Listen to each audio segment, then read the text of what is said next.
오늘 시간에는 서로 돌아보라 하는 제목으로 하나님 말씀 증거하도록 하겠습니다. 이제 히브리서 13장 마지막 장이 되었습니다.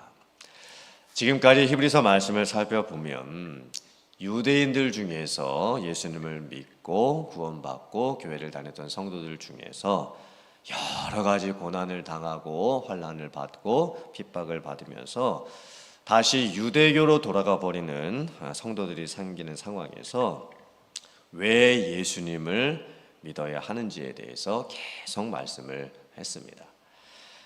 구약시대의 율법의 옛 언약과 신약시대의 예수님으로 말미암은 새 언약이 어떤 차이가 있는지에 대해서 계속 말씀을 했습니다.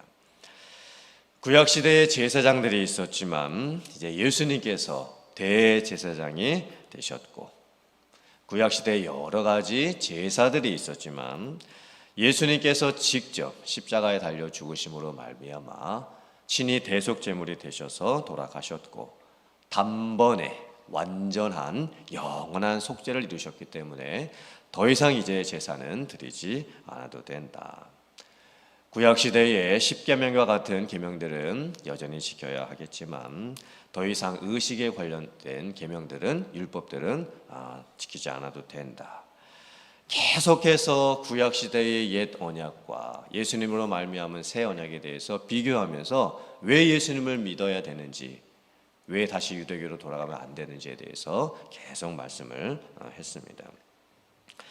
그러면서 이 히브리서 말씀을 보면 유대교를 믿었던 성도들 중에서 예수님을 믿었다가 교회를 다니면서 여러 가지 시험과 환난을 당했을 때 다른 한편으로는 권면도 해주고 또 위로도 해줍니다.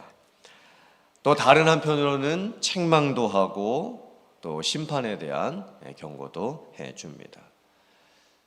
지금까지 말씀을 살펴보면 히브리서 말씀이 주로 구원에 관련된 여러 가지 말씀들과 진리에 관련된 말씀들과 또 교리에 대한 말씀들을 계속 나누었습니다. 그러면서 이제 히브리서 13장 말씀을 보면 여러 가지 실제적인 말씀들을 이제 하게 됩니다. 서로 돌아보아라. 또 결혼 생활을 귀하게 여겨라. 또 오늘 사랑하지 말아라. 믿음이 좋은 분들을 본받아라. 교회 지도자들에게 순종해라. 그리고 마지막 부분에서는 이제 축복 기도를 해주고 이제 마지막 문안 인사를 하면서 히브리서 13장 전체의 내용이 이제 마무리가 되게 됩니다. 결국 히브리서 말씀이 오늘날 우리들에게도 중요한 이유가 무엇이냐면, 첫째는 내가 받은 구원의 확신을 다시 한번 생각하게 해주는 말씀입니다. 우리도 똑같지요. 교회를 다니다가 시험을 당할 수도 있고 여러 가지 삶의 고난이 생겨서 힘들 때가 있습니다. 그때 어떻게 나의 믿음을 끝까지 지켜갈 수 있느냐? 히브리서가 바로 그 말씀을 하고 있습니다. 또 교회에서 우리가 함께 신앙생활을 하다가 보면 우리들 주변에 믿음이 연약한 분들도 계시고 또 시험을 당한 분들도 계시고 방황하는 분들도 계시고 인간관계에 갈등하는 분들도 계시고 성경을 잘 모르는 분들도 계시고, 그런 분들을 어떻게 도와드려서 함께 믿음 생활을 잘 해나가야 할 것인가, 그것에 대해서 말씀을 하고 있기 때문에 히브리서 말씀은 오늘날 우리들에게도 너무나 중요한 말씀입니다. 오늘 1절부터 3절까지의 말씀을 보면 먼저는 형제 사랑하기를 계속해라, 이렇게 말씀을 시작을 합니다. 서로 돌보라는 말씀이죠. 믿음이 연약한 사람들을 돌아보고 또 필요한 사람들을 찾아가고 내 것을 나누어 줌으로써 이 교회가 신앙 공동체의 역할을 할 수 있게 해야 된다라고 말씀을 하고 있습니다. 호칭도 형제라고 되어 있죠. 에베소서 2장 13절에서 이렇게 말씀을 합니다. 이제는 전에 멀리 있던 너희가 그리스도 예수 안에서 그리스도의 피로 가까워졌느니라. 혈연 관계 안에서의 가족 관계도 참 중요합니다. 형제 관계도 참 중요합니다. 그런데 교회를 살펴보면 이 믿음 안에서 맺어지는 우리들의 관계가 참으로 놀랍습니다. 사실 우리는 서로 간에 아무 관계가 없지요. 서로 다른 모습들이 너무나 많습니다. 달라도 너무나 다를 뿐입니다. 서로 엮을 수 있는 끈이 하나도 없습니다. 그런데 예수님을 믿는 그 믿음 안에서 우리는 하나가 되었습니다. 어쩌면 혈연 관계를 뛰어넘는 영적인 관계가 된 것입니다. 그래서 옆에 있는 분들이 내 형제이고 내 자매입니다. 그러면서 손님 대접하기를 잊지 말아라 라고 말씀을 하지요. 그리고 내가 열심히 손님들 대접하다가 보면 내가 알지 못하는 사이에 천사들을 대접할 수도 있다, 이렇게까지 말씀을 하고 있습니다. 사실 우리들의 입장에서 보면 아니 내가 손님들을 대접하다가 내가 알지도 못하는 사이에 천사들을 대접하는 경우가 있다는 말씀이 무슨 뜻인지 저희들은 잘 이해가 안 갑니다. 그런데 구약 성경을 잘 알고 있었던 이 유대인들의 경우에는 이게 무슨 말씀인지 너무나 잘 알고 있었습니다. 예를 들면 창세기 18장 말씀을 보면 아브라함이, 유대인들이 너무나 잘 알고 있었던 믿음의 조상이라고 여겨졌던 아브라함이 부지 중에, 자기도 알지 못하는 중에 천사들을 대접한 사건이 있었습니다. 아브라함이 아주 더운 날이었습니다. 그리고 상수리 나무 아래에서 자기가 먹고 자는 그 텐트 장막 그 문 앞에 이렇게 앉아 있었습니다. 그런데 저기 보니까 맞은편에 사람 3명이 자기 동네에 들어오고 자기 집 앞쪽으로 오는 것이 보입니다. 그래서 아브라함이 아니 저분들이 누구신가? 라고 하면서 가까이 다가가고 그분들을 자기 집으로 초청을 하고 발을 씻겨드리고 나무 아래에서 쉬게 해드리고 먹을 것을 만드는데 최고의 대접을 합니다. 기름지고 좋은 송아지를 잡습니다. 그리고 후식으로는 엉긴 젖과 우유를 대접합니다. 오늘날로 하면 발효된 요구르트를 대접을 하는 거죠. 그런데 그 3사람이 누구였냐면 사람이 아니었습니다.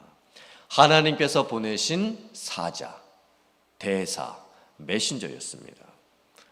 하나님의 사자는 때로는 날개에 달린 천사의 모습으로 나타날 수도 있지만 사람의 모습을 하고 나타날 수도 있습니다.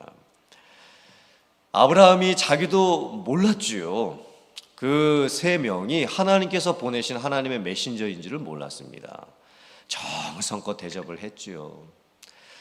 그때 그 3명의 사람들이 아브라함에게 이렇게 축복을 해줍니다. 내년 이맘때쯤에 너의 아내 사라가 아들을 낳게 될 것이다. 엄청난 축복이었죠. 구약 성경을 보면 이런 예들이 많이 나옵니다. 그래서 유대인들의 입장에서 보면 자기가 천사들을 대접을 하고 그 천사들을 만나고 그 축복을 받는다는 것이 너무나 귀한 일이었습니다. 그래서 주변에 있는 사람들을 열심히 대접을 해라. 내가 알지 못하는 사람들도 귀하게 대접을 해라. 그러면 내가 알지도 못하는 그 중에 천사를 대접하는 그런 경우도 있게 될 것이다. 이렇게 말씀을 하는 거예요. 마태복음 25장 말씀을 보면 예수님께서 말세의 때를 말씀을 하시면서 최후의 심판을 말씀하시면서 양과 염소의 비유를 하십니다. 그때 의인들에게 예수님께서 이렇게 말씀하십니다.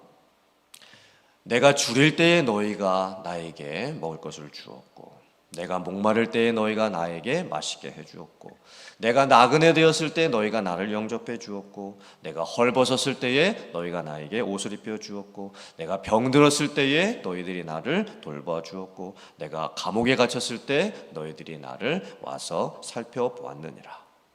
그때 의인들이 대답하죠.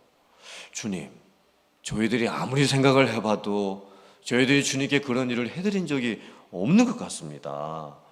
저희가 언제 주님께서 줄이신 것을 보고 음식을 대접해 해드렸고 저희들이 언제 주님께서 목마를 때에 물을 대접해 드렸고 저희가 언제 주님께서 나그네 되었을 때에 대접을 해드렸습니까? 그때 예수님께서 말씀하시지요. 내가 진실로 진실로 너희에게 이르노니 너희가 여기에 있는 내 형제 중에 지극히 작은 자 하나에게 한 것이 곧 나에게 한 것이니라. 그러므로 지금 우리들도 손님 대접합을 통해서 주님을 대접하듯이 할 수가 있는 겁니다. 겸손히, 아무도 모르게, 티도 나지도 않지만 지극히 작은 자에게 지극히 작은 일로 섬겨주었는데, 예수님께서는 그것을 어떻게 생각하십니까? 너희가 나에게 그것을 해주었구나, 나를 대접해 주었구나, 이렇게 평가해 주시고 말씀을 해주고 계시는 거예요. 특별히 오늘 말씀에 손님 대접하기에 힘쓰라는 말씀이 나오지요. 예수님 당시에, 초대교회 당시에는 오늘날처럼 숙박시설이 많지가 않았습니다. 음식점도 많지가 않았죠.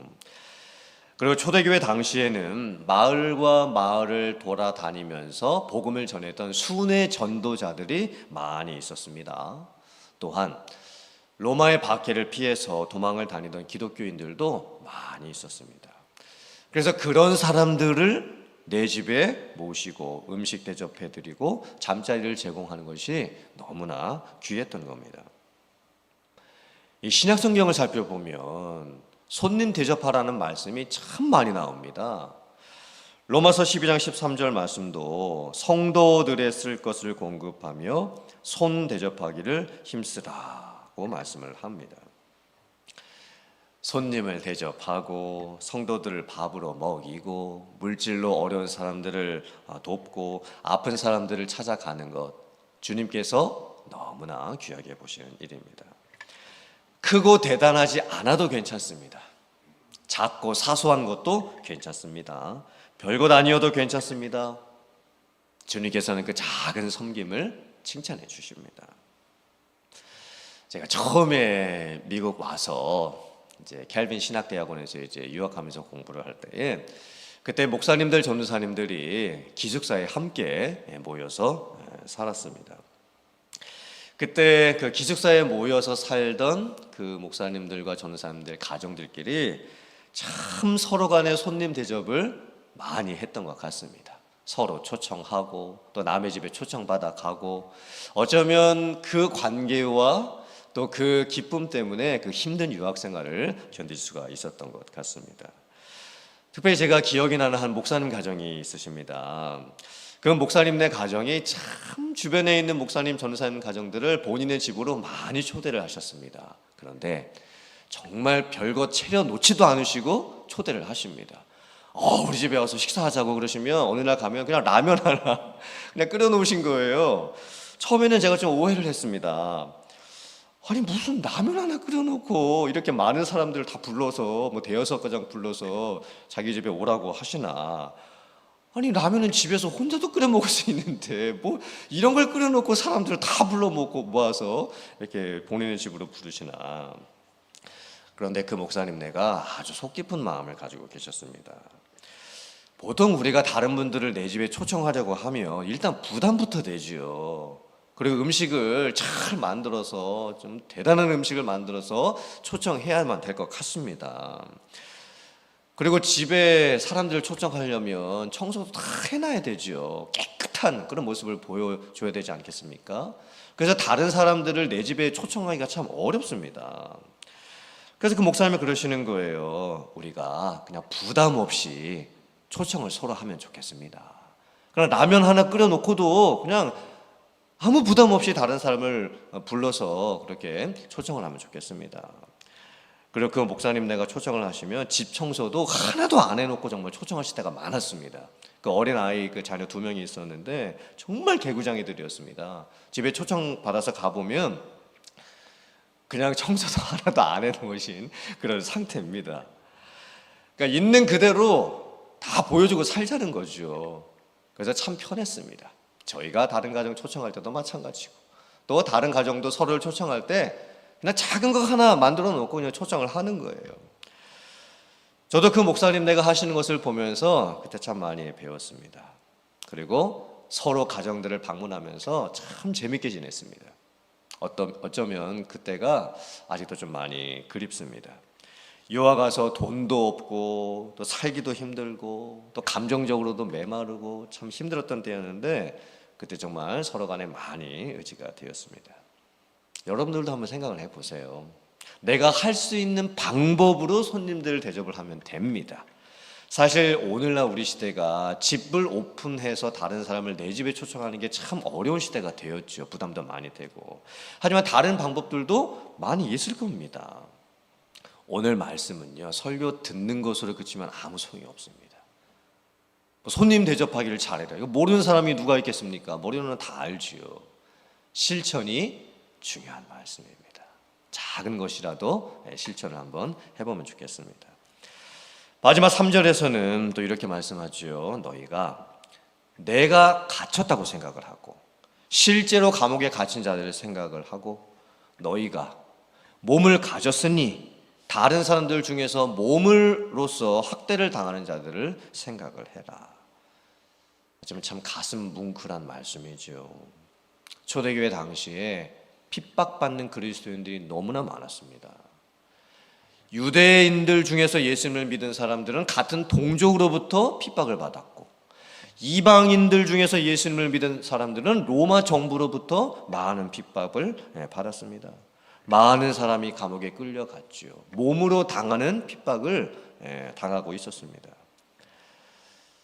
그때에 갇힌 자들을 보면 내가 갇힌 것처럼 생각을 하고 그 사람들을 도와주고, 어떤 사람들이 몸으로 어떤 그 박해를 당하는 것을 보면 내가 마치 내 몸으로 그 박해와 고난을 당하는 것처럼 생각을 하고 다른 사람들을 돌아봐라. 이렇게 말씀을 하고 있는 겁니다. 입장을 바꿔서 생각을 해보라는 거죠. 내가 그분의 상황이 된 것처럼 생각을 하고 서로를 돌아볼 수 있어야 된다는 말씀입니다. 초대교회에 어쩌면 오늘날 우리들이 겪는 그 고난보다 더 많은 문제들이 있었고, 오늘날 교회에서 나타난 문제보다 더 많은 문제들이 초대교회 안에 있었습니다. 그런데 고난이 많은 곳에 위로는 더 넘쳤고, 문제가 많은 곳에 도움은 더 넘쳤고, 어려움이 많았던 곳에 함께하는 모습은 더 많았습니다. 그래서 초대교회가 세워질 수가 있었던 겁니다. 오늘 말씀을 저희들이 잘 묵상해 보면 좋겠습니다. 그리고 오늘 말씀이 실제로 내 삶의 모습이 되고, 또 우리 교회의 모습이 실제로 오늘 말씀과 같은 모습이 될 수 있기를 주님의 이름으로 축원합니다. 그래서 서로 간에 돌아보고 살펴주고 대접하고 나눠주는, 또 주님을 섬기듯이 섬기는 그 마음으로서 성도들 섬김으로써 정말 주님으로부터 귀한 칭찬과 상급을 받으실 수 있는 여러분들 다 되실 수 있기를 주님의 이름으로 축원합니다. 아멘.